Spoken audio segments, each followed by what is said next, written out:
Thank you very much. What's up, guys? We're joined by the bottom lane here, Robert X. Lee and Bubba Dub. Guys, congrats on the win. Coming into the match against Dignitas.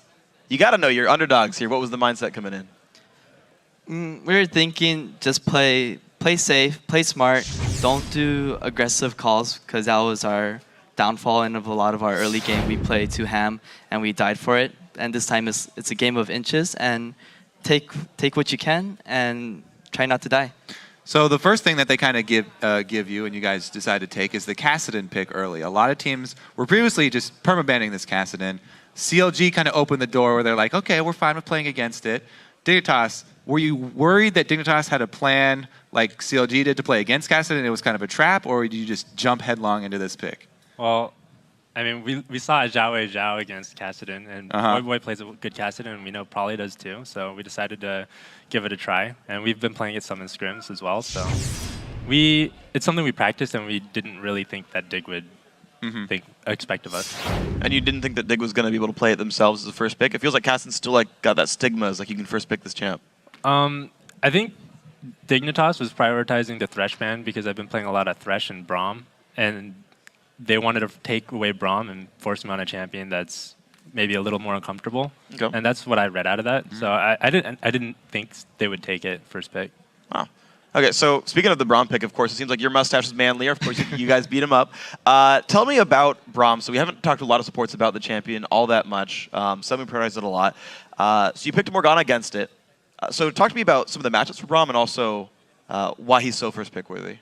I think Braum is a really strong champion, but he doesn't have good hard engage, which a lot of the other supports that are top tier right now have a lot of, like good pick potential and hard engage off of the pick. Braum is really strong at defending an AD carry, like Jinx or Twitch. So really good with non-escape AD carries, just with his crowd control abilities. And what about playing against him in a lane situation? Playing against him is really scary. If he ever hits a Q, you have to back off of a trade. And then, because if he gets that stun, you're going to lose the trade no matter what. Okay. But if he doesn't hit the Q, he's pretty much like, whatever. Okay. All right, so let's talk about really the main story of this game where you guys just won, which is the bottom lane. Because it seems like in a lot of the games you guys do win, bottom lane gets really early, triple kills, killing the jungler all the time. We have a replay we're going to bring up here where, Dignitas honestly make a couple mistakes and overextend. Can you walk us through, what was going through your guys' communication as this was unfolding? Okay, so I think Braum goes onto me over here, so we land a good snare onto Cutie Pie. I dash out, and Braum for some reason flashes in, and we're like, is this for real? Is he actually diving us? And then it was like, oh, okay, free kill here. And then from here, we're saying like, oh, we might think they're junglers here, and Kez was calling that he is actually coming on his way. So worst case scenario is a 3v2, and we actually get the bait, and we get a free kill onto Jinx, and I think Crumbs fails his flash over here. Oh yeah, and then Kez's like, oh, free kill. we're going ham. And it was a really, really big start for us. Yeah, so you guys had a similar situation in your upset victory over Cloud9 where you also got a good start like that and the jungler came and you also turned it around on them. At this point, now this is really, you're feeling like, okay, we can snowball this game, right? What is the plan after you get this big lead for the bottom lane to really exacerbate the issue here and actually finish this one? Well, before I was thinking we should, kill him over and over, and try to snowball the game. But again, I'll say it's a game of inches. Take their bottom tier turret, try to keep pressure on the lanes, rotate to mid lane, take that tier 1, let our Kassadin free roam, do his thing, do what Kassadin does best, just kill squishies. And I would say we won the game from that play. Yeah, you did a really good job. And I actually have an image I want to bring up that I saved from the game of your vision control that you had over Dignitas after this early lead. I mean, just look at this image. They literally have 0 wards on the map right now because of how well you guys have pressured them from that early start.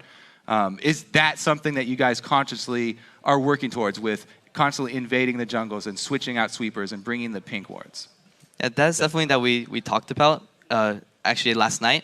If we actually get a lead, our goal of the game is to just control the jungle side that has pressure. So in this case, bot lane, and just starve out their jungler, and eventually we'll just out-rotate them.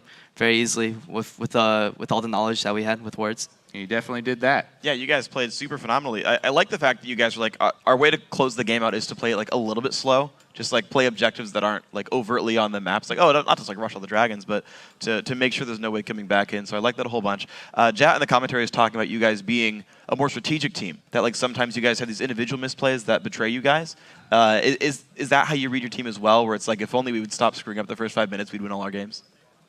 Yeah, I would say that a lot of our games we've lost in laning phase, and I think a lot of it is due to sort of the solo carry mindset that we used to come in with. We're trying to move away from that in order to let the teamwork kick in the mid game and late game, so that we can actually get there and just outplay other teams as a team rather than individually. Because I know in week 2 we had, I think, Broken Shard here, and he was saying you guys weren't taking enough risks. You had to go like more ham. Are you going the other way with it now? Like you got to play more reserved? There's a fine balance. You have to have calculated aggression, not just full-on aggression. Okay. All right. Well, let's bring up one more replay here, where you guys really turned this snowball into an avalanche, and you crushed the whole team at this mid fight. Can you walk us through this one? Do you want it, Bubba? You can do it. All right. So I know for sure. I can't honestly remember. We wanted to fight here. Yeah, we were looking to fight here. And Kez gets an amazing flank onto Jinx, and from here it was like, oh, kill Jinx, focus Jinx, and then from there it was like game over, just kill the front line slowly, one at a time. I just know probably was just going ham on their back line, while I'm just just auto-attacking people in the front line, just playing it safe, playing scared a little. You managed to go without dying, so I suppose that worked out for you, 6-0 and 6 on that one. Okay, so you guys have managed to sort of start refining your style. You guys are doing better. Of course, you guys had gotten shaken up with this roster change with Kez joining in, and of course, Broken Shard being out now for ultimately the rest of the split for you guys. How is Kez gelling with this roster now?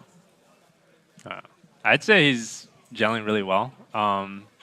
He's not a very loud person, so him coming in as a shot caller, Prolly and Robert were previously shot calling a lot, and he gets talked over a lot, so we're kind of working with that. But other than that, he's been really good and very positive. That's good to hear. So you guys seem to be going pretty well, guys. Congratulations on the win. We'll see you guys next week as well, hopefully for some more. We're going to take a quick break, though, and while the teams load in for our next match, TSM versus Evil Geniuses, we're going to be right back after this.